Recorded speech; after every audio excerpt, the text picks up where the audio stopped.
Hi, I'm Mark. In this video, I'm going to show you how to install the starter assembly on a string trimmer that has a front style starter. To install the new starter assembly, I'll first align it with the engine.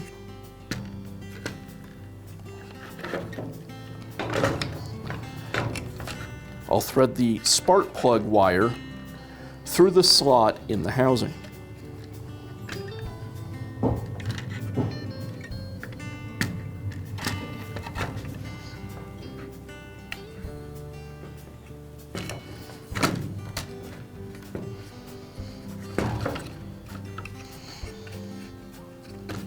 Once it's aligned, I'll go ahead and secure it with the screws.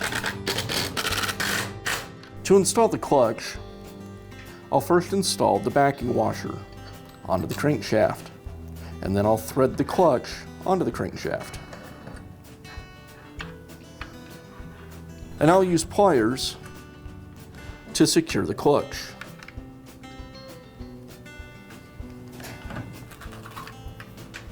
To install the clutch drum, I'll first install the spacer washer. Then I'll place the drum over the clutch and secure it with the screw.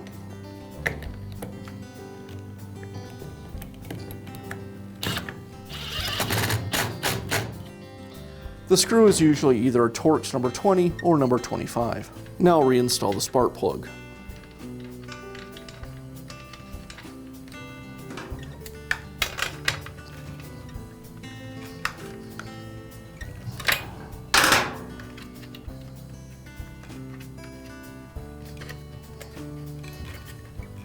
And now reinstall the clutch cover.